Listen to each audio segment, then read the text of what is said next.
Morning, everybody. The hour of 10:30 has arrived. They like that, 10:36 actually. Morning, Representative. Yeah, before I start, I'd like to introduce Representative Dorsey has a guest here today. Representative, you want to come up to a microphone and introduce your guest? Bring your guest with you so we can see her on TV. No, let's go over this way so we can grab her on a shot. This way she can tell everybody at home. Just a little unorthodox. I told you I was. So we just try to, please, this way Kerry can catch up on what we're going to do today. So thanks for the hospitality, Mr. Chairman. I am joined by Novalee Verna. She is a soon-to-be junior at Bloomsburg University, and she is a graduate of Central York High School in my district. So we're checking out the Transportation Committee meeting. Well, welcome, and now you are part of the House record, as you can see, because this meeting is being broadcasted and recorded. Mackenzie, can you please take roll? Chairman Nielsen, Here. Bellman, Designation? Curry, Hohenstein, Markozic, Designation. McAndrew, McNeil, Designation. Mullins, Designation. O'Mara, Designation. Pisciatano, Rossi, Designation. Schusterman, Designation. Siegel, Warren. Chairman Benninghoff, Here. Cabell, Designation. Devanzo, Designation. Labs, Designation. Ortitai, Designation. Shuren, Here. Schmidt, Designation. Smith, Designation. Stambaugh, Designation. Struzzi, Warner. Designation. Thank you, Mackenzie. We have a quorum. The first item on our agenda is House Bill 127, introduced by Representative Ryan Bizzarro. I move to consider House Bill 127. Is there a second? Representative Hohenstein. Kyle, can you please give a summary of the bill? Get your own microphone. Wow. No, go ahead, Kyle. Come on. House Bill 127 by Representative Ryan Bizzarro. This bill allows a teacher, social worker, or children and youth caseworker to certify that a minor has completed the required hours of practical driving experience when applying to test for a driver's license. A minor experiencing homelessness may use a temporary address when applying for a learner's permit or driver's license. This bill also waives the driver's license fee or ID card fee for any person meeting the federal definition of homeless children and youth.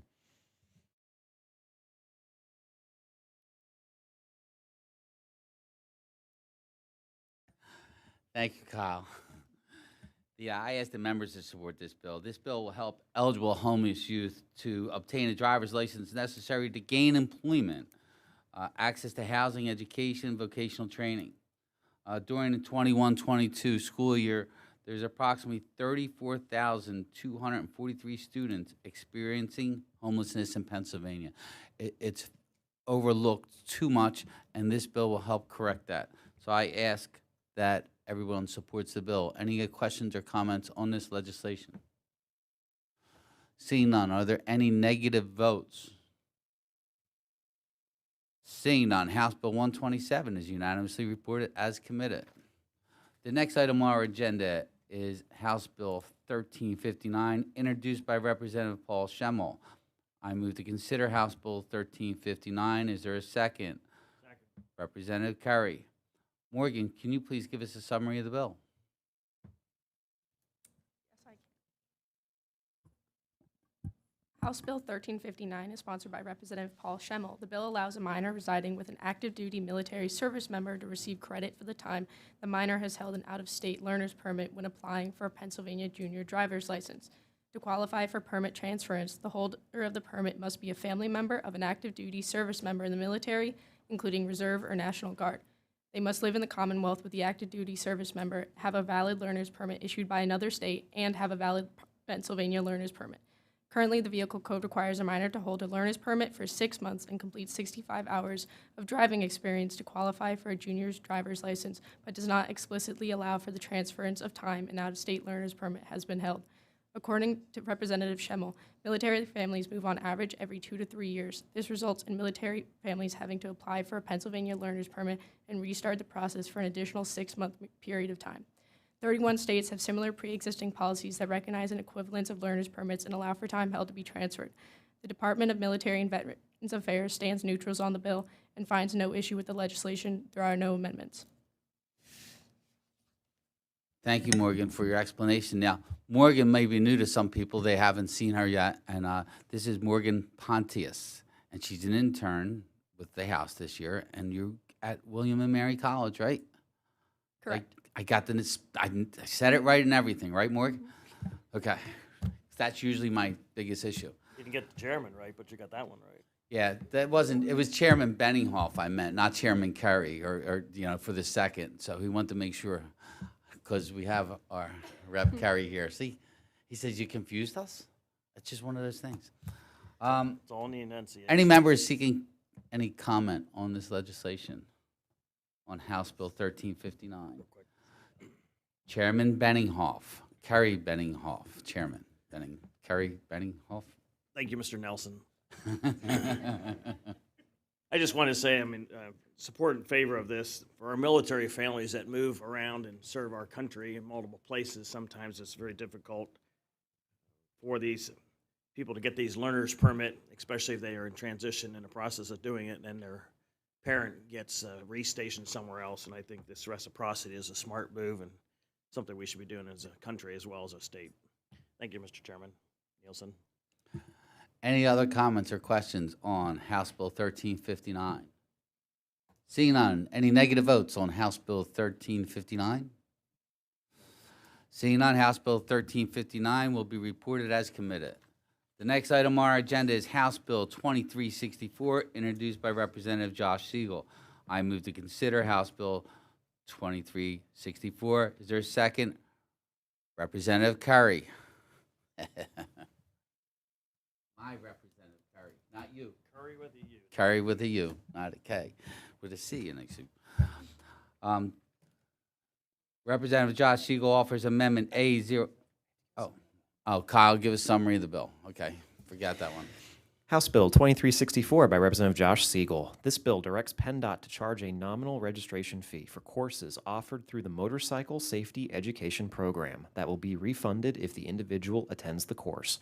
PennDOT must determine the amount of the refundable fee. This bill is supported by the Alliance of Bikers Aimed Toward Education. There is one amendment filed to the bill. Thank you, Kyle. Representative Josh Siegel offers Amendment A04802. I move to adopt Amendment A04802. Is there a second? Representative Warren.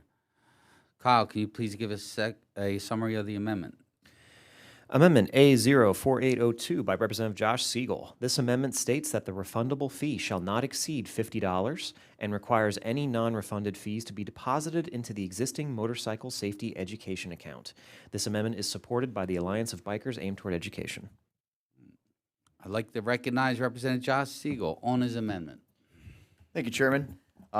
Just want to urge my colleagues to support this amendment. It was the product of some bipartisan negotiation. There was some concern as to what that nominal fee might be. The initial suggestion was $25. I came back with $50 just to make sure that it was, I think, fairly cost prohibitive for individuals thinking of skipping attendance at the safety course, and ultimately also clarifies that any funds that are collected go back to the safety course itself and the training program. So I just urge my colleagues to support it and thank the other side for working to make the bill more palatable. Are there any comments or questions on the amendment? Chairman Benninghoff. Thank you. I also support this. I think it's a smart move. Best thing we can have is safe riders out there. We have a training site, a fire training site actually in our area, which also does some other training, motorcycle safety being one of them. Regardless if you're driving a car or a motorcycle, we want safe operators on the road. And I think our good friends at ABATE will tell you that that's their goal. And I think making this refundable is an enticement to get people in the program and, more importantly, stay and finish. So I ask for a unanimous vote. Representative Curry. On the amendment.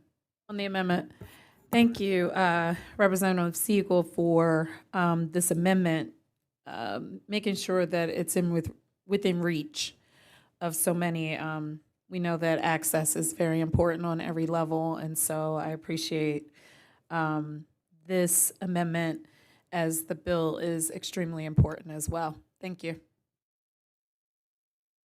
Anyone else? Seeing none.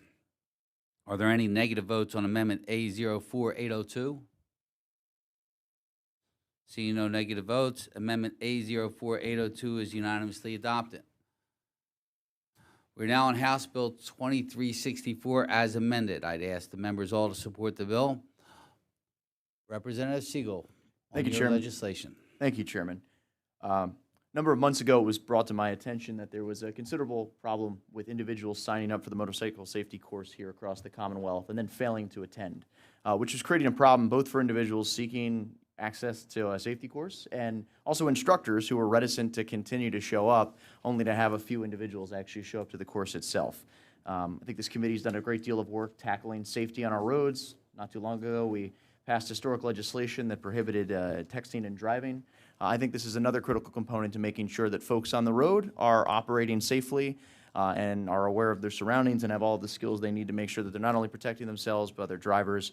And this way we can make sure that we make our highways and our roads here in the Commonwealth as safe as possible for everyone, no matter what type of vehicle or means of conveyance that they're operating. And so I commend the chairman and appreciate him bringing up this bill. And I'd also like to recognize that Representative Markozik and I, we're working on this bill together.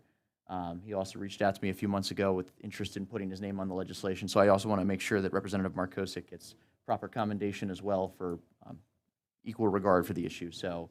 And I appreciate that because I was just about to say it if you look at my notes right here. I want to make sure credit All is right. where credit is Yes, due. yes, sir. So And it's again, I working together. thank my colleagues. So and I urge a unanimous vote. Any other comments on legislation as amended, on House Bill 2364 as amended? Any negative votes on House Bill 2364 as amendment? Seeing none, House Bill 2364 will be reported as amended. The next item on our bill is House Bill 2391, introduced by Representative Nielsen. I move to consider Representative 2391. Is there a second? All right. Ah, Representative Curry says. yes. Representative Chairman Kerry Benninghoff. Kyle, can you please give a brief description of the legislation? House Bill 2391 by Chairman Ed Nielsen. This bill codifies PennDOT's existing State Safety Oversight Office so that PennDOT remains in compliance with the requirements from the Federal Transit Administration. The State Safety Oversight Office has been in operation since 1991 and oversees fixed guideway public transportation systems, including passenger rail and busways operated by SEPTA and Pittsburgh Regional Transit, and the inclined plane operated by the Cambria County Transit Authority. Under this bill, the State Safety Oversight Office must do all of the following: adhere to and have the authority to perform the provisions and functions specified under federal regulations, establish, adopt, administer, and enforce a program standard, and annually review with each system the development of the program, conduct risk-based inspections, investigations, audits, and other oversight activities at each system. This includes the ability to enter the facilities to inspect infrastructure, equipment, records, personnel, and data with or without advance notice to the system. If a system fails to comply with relevant safety-related federal and state laws and the program standard, the State Safety Oversight Office may issue a directive requiring the system to correct the safety deficiency, require the prioritization and utilization of state funding to correct the safety deficiency, and issue temporary orders to reduce or stop service of the system. Additionally, the office must issue and enforce temporary actions or directives to the system in response to an imminent threat to the system's employees or the public by an unacceptable hazardous condition. And there is one amendment filed to the bill. Thank you, Kyle. You must have missed a brief summary. I spoke about the brief. Thank you. There is an amendment to the bill. I offer, I got plenty to say on it. You're right. You'll get it before we're done. I offer amendment A04847. I move to adopt the amendment A04847. Is there a second? Representative Jojo McAndrew. Kyle, can you please give a summary of the amendment? Okay, Jojo? Amendment A04847 by Chairman Ed Nielsen. This amendment makes technical changes agreed to by PennDOT. I ask the members to support the amendment, and as Kyle indicated, these are technical changes that are agreed to by PennDOT. Are there any questions or comments on the amendment? Any negative votes? Seeing none, Amendment A04847 is adopted.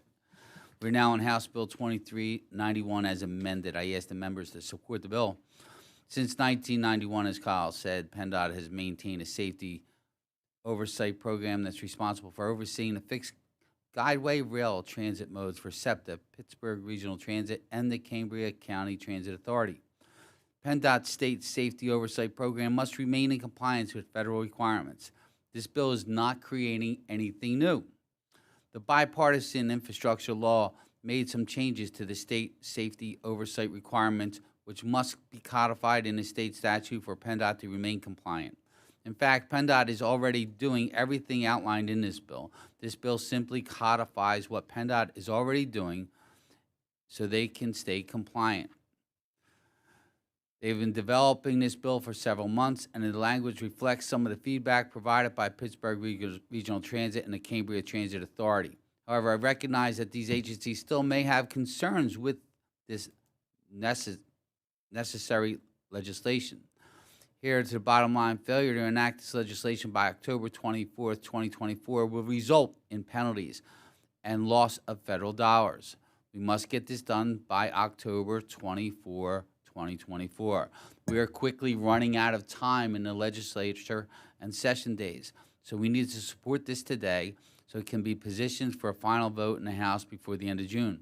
The Senate Transportation Committee may also consider similar legislation shortly. I ask the members to support the bill. Are there any other comments or questions about 2391 as amended?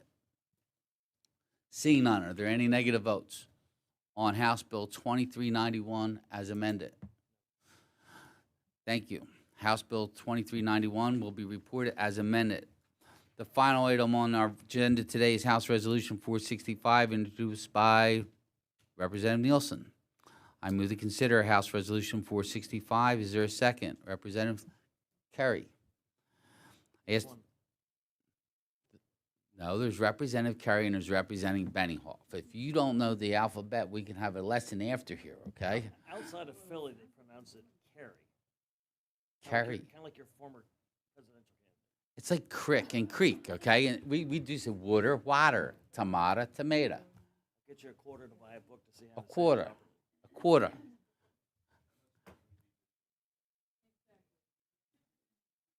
You're out of order. I guess we have a vacancy on the committee now, don't we? We are, but he's going to send it anyhow. He's so much better than us.